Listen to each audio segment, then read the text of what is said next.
Hello student. तो आप सभी लोगों का हम स्वागत करते हैं अपने इस राजन क्लासेस चैनल पे।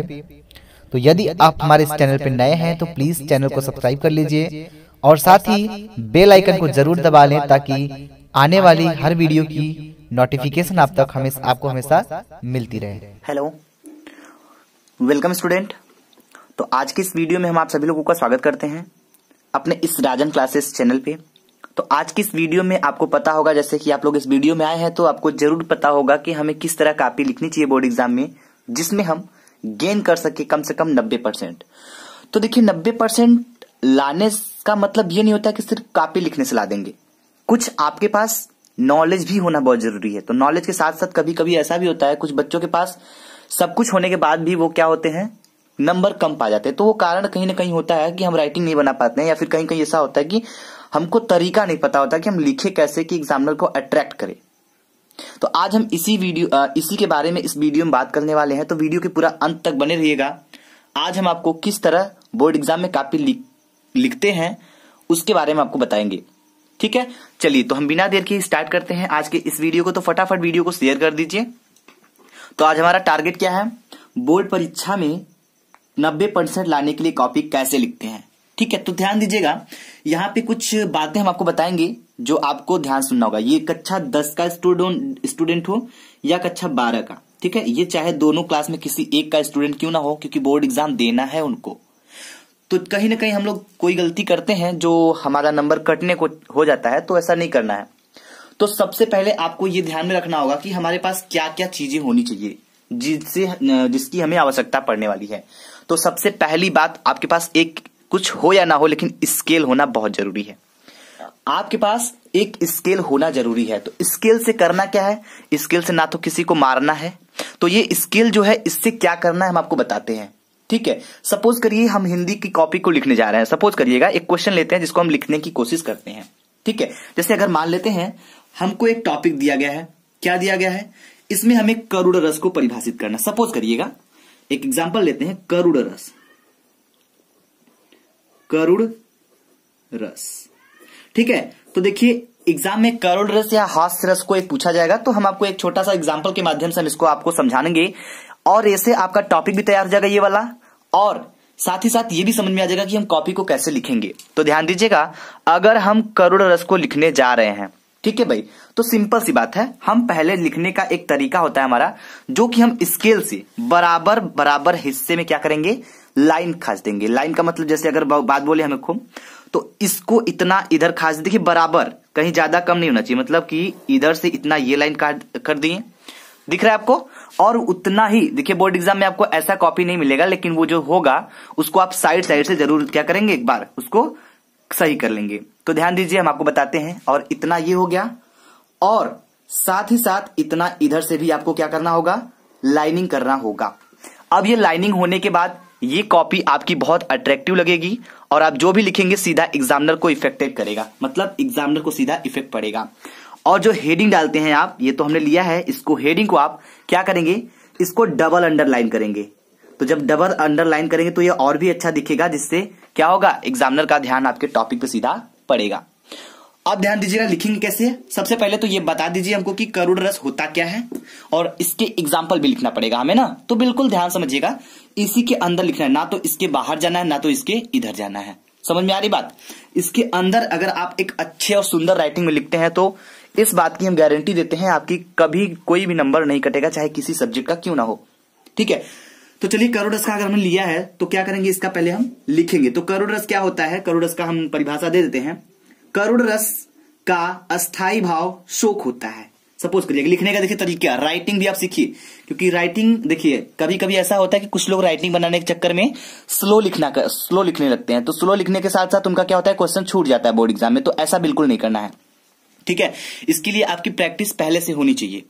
तो चलिए भाई समझिएगा, तो हम यहाँ पे लिखेंगे करुड़ रस का अस्थाई भाव, थोड़ा दूर दूर हम क्या करेंगे, लिखेंगे, ताकि समझ में भी आना चाहिए। ठीक है, करुड़ रस का अस्थाई भाव, अस्थाई भाव क्या है, शोक होता है। हमारे लिखावट से आपको कुछ ना कुछ तो इफेक्ट पड़ रहा होगा, शोक होता है। होता है। ठीक है, जब शोक नामक अस्थाई भाव, जब शोक नामक अस्थाई भाव, शोक नामक, अब ध्यान दीजिएगा यहां पे, शोक नामक अस्थाई भाव, देखिए सभी रस का आप अस्थाई भाव याद करके रखेंगे तो किसी भी रस का आपको परिभाषा रटने की जरूरत नहीं होगी, आप बना लेंगे। तो जैसे हमने बताया करुण रस का अस्थाई भाव शोक होता है। जब शोक नामक अस्थाई भाव क्या होता है, विभाव, ठीक है, विभाव, अनुभाव, अनुभाव, ठीक है, एवं संचारी भाव से, एवं संचारी भाव, ठीक है, से क्या होता है, युक्त होता है, युक्त होता है, ठीक है, युक्त होता है तो क्या होता है, तो करुण रस की उत्पत्ति होती है, करुण रस की उत्पत्ति होती है, होती है। अब देखिए जैसे अगर हमने इसका डेफिनेशन लिखा है तो आपको कुछ लग रहा है कि नहीं हमने कुछ लिखा है ना, हो सकता है आपकी राइटिंग इससे भी जबरदस्त हो सकता है राइटिंग आपकी इससे भी जबरदस्त हो, तो ये आपको पूरा का पूरा नंबर दिलाएगा और अच्छे राइटिंग में दिलाएगा। तो ये तो हो गई बात हमारा किसका, ये बात हो गया आपका करुण रस के परिभाषा की। ठीक है, ये क्वेश्चन 2 नंबर के आते हैं जिसमें आपको 1 नंबर यहां से आपका बन गया होगा। अब बात करेंगे इसके उदाहरण की।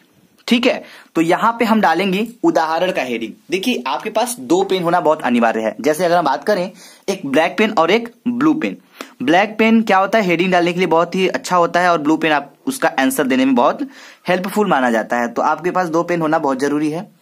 अब देखिए इसको थोड़ा सा और बढ़ा लेते हैं। अब हम इसमें हेडिंग डालेंगे क्या, उदाहरण। तो आप ध्यान दीजिएगा जब उदाहरण की हेडिंग डालेंगे तो इसको भी क्या करेंगे, हम इसको भी हम स्केल से क्या करेंगे, अंडरलाइन करेंगे, वो भी डबल अंडरलाइन करेंगे। बात समझ में आ रही है, डबल अंडरलाइन करने का मतलब आप खुद समझ में आ रहा होगा आपको कि कितना अट्रैक्टिव लग रहा है, दिखने को लग रहा है ना, तो बिल्कुल यही होता है। अब हम हेडिंग डाल देंगे उदाहरण की। तो जब उदाहरण की हेडिंग डाल देंगे तो इसको डबल अंडरलाइन करने के बाद हम क्या करेंगे, ध्यान समझिएगा। अब हम इसका डेफिनेशन तो हो गया, अब इसका हम लिखेंगे उदाहरण। जैसे अगर हम बात करें उदाहरण इसका क्या होगा भाई, इसका उदाहरण होगा, आप लिखेंगे मणि खोए भुजंग सी जननी। ठीक है, मणि खोए भुजंग सी जननी, फंसा पटक रही थी शीश, अंधी आज बनाकर तुमने हमको किया न्याय ए जगदीश। तो ये एग्जाम्पल आपके लिए बहुत ही सुटेबल है और आपको याद भी हो जाएगा। तो इसको लिखेंगे मणि खोए, ठीक है, मणि खोए भुजंग सी जननी, ठीक है, भुजंग सी जननी, जननी, मणि खोए भुजंग सी जननी, फंसा पटक रही थी शीश, फंसा पटक रही थी शीश, पटक रही थी शीश, ठीक है, शीश, अंधी आज बनाकर तुमने, अंधी आज बनाकर हमको, ठीक है, अंधी आज बनाकर, ठीक है, अंधी आज बनाकर हमको किया न्याय तुमने ए जगदीश,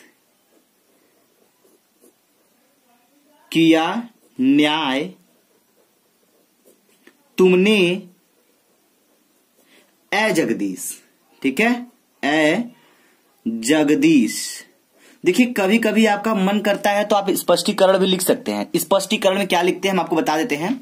हेडिंग डालेंगे स्पष्टीकरण, और स्पष्टीकरण में ये जो दिया गया उदाहरण आप दिए हैं इसमें क्या क्या बातें कही जा रही हैं, बस उसी को आप स्पष्ट करके लिख देंगे, आपका स्पष्टीकरण हो जाएगा। जैसे हम आपको बता सकते हैं कि ये जो लिखा गया है मणि खोए भुजंग सी जननी, तो ये कहां का दृश्य दर्शाया गया उदाहरण के माध्यम में, ये जब, ठीक है, कहां का सीन है, तो ये वहां का दृश्य दर्शाया गया इस उदाहरण में, जब दशरथ जी बाण मार देते हैं किसको, श्रवण कुमार को। यानी श्रवण के माता पिता जो होते हैं वो अंधे होते हैं और वो उनको पानी पिलाने के लिए जब जाते हैं तालाब से पानी लेने के लिए, तो दशरथ जी उनको हिरण समझ के क्या करते हैं, उनको बाण चला देते हैं, जिससे वो घायल हो जाते हैं। और घायल होने के बाद जब वह अपनी सारी व्यथाएं बताते हैं कि ये पानी ले जाकर मेरे माता पिता को पिला दीजिएगा, तो दशरथ जी जब पानी लेकर जाते हैं तो उनकी माता अपने पुत्र को न पाकर, यानी बल्कि वो बताते हैं जो सारी व्यथाएं, तो उन्हीं के द्वारा जो उनका कष्ट होता है, जो दुख होता है,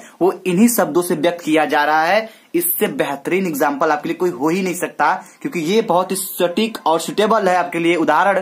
तो आप उसी समय बोली, जो श्रवण कुमार की माता जी थी, बोली कि मणि खोए भुजंग सी जननी।